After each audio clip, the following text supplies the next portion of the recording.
नमस्ते दोस्तों। तो दोस्तों, राष्ट्रीय लोकतांत्रिक पार्टी ने देर रात अपनी चौथी लिस्ट जारी कर दी है और इस चौथी लिस्ट में 6 उम्मीदवारों को मैदान में उतारा है।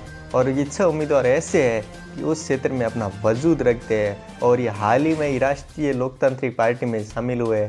भाजपा और कांग्रेस से दावेदारी कर रहे थे, इनकी टिकट कटने के बाद ये राष्ट्रीय लोकतांत्रिक पार्टी में शामिल हो गए थे और इन्हें अपने अपने विधानसभा क्षेत्र से मैदान में उतार दिया गया है।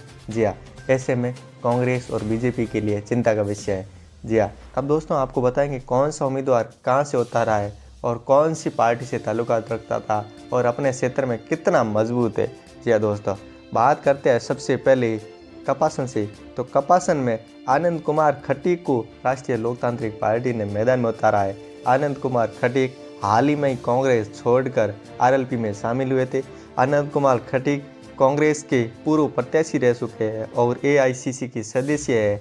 आनंद कुमार खटीक सचिन पायलट खेमे के थे। उनकी टिकट कटने के बाद ये राष्ट्रीय लोकतांत्रिक पार्टी में शामिल हो गए और आनंद कुमार खटीक अपने क्षेत्र में बहुत मजबूत दावेदार माने जाते हैं। दैनिक भास्कर सर्वे के मुताबिक इनको लोग 48% पसंद करते हैं। ऐसे में ये कांग्रेस और बीजेपी के लिए चिंता का विषय है क्योंकि ये अपने क्षेत्र में बहुत मजबूत उम्मीदवार है। फिर दोस्तों बात करते हैं आसीन से धनराज गुर्जर को मैदान में उतारा है। धनराज गुर्जर हाल ही में ही भाजपा छोड़कर आरएलपी में शामिल हुए थे।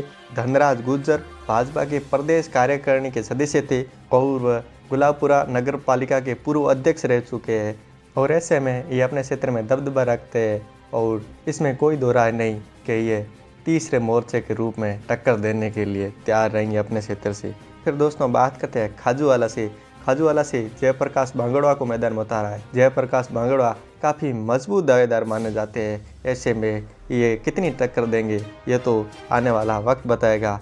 उसके बाद दोस्तों बात करते हैं लूणकरणसर से। लूणकरणसर में शिवदान मेघवाल को मैदान में उतारा है। जी हाँ दोस्तों, शिवदान मेघवाल हाल ही में बसपा छोड़कर राष्ट्रीय लोकतांत्रिक पार्टी में शामिल हुए थे। शिवदान मेघवाल बसपा के पूर्व प्रदेश अध्यक्ष और बसपा को राजस्थान में स्थापित करने में शिवदान मेघवाल का बहुत बड़ा हाथ था। ऐसे में ओबीसी और SC/ST वोट बैंक यदि एक साथ हो जाता है तो फिर ये कांग्रेस और भाजपा के लिए चिंता का विषय होगा क्योंकि शिवदान मेघवाल इस टिकट को निकाल सकते हैं। फिर दोस्तों बात करें बीकानेर पूर्व से।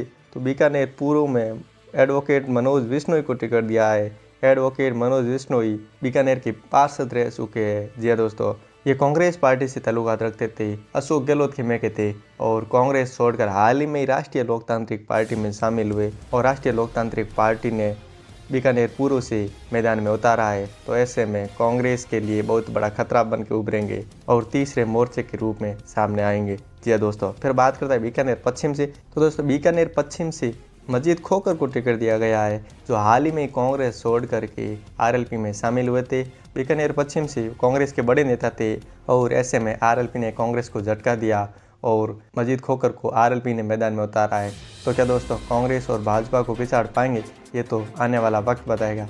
ये थी दोस्तों आरएलपी की चौथी लिस्ट जिसमें कौन सा उम्मीदवार कहाँ से उतारा ये हमने आपको बताया। अब आप कमेंट करके ज़रूर बताइए कि कौन सा उम्मीदवार कितना मजबूत है और कितना टक्कर देने की स्थिति में है। धन्यवाद दोस्तों।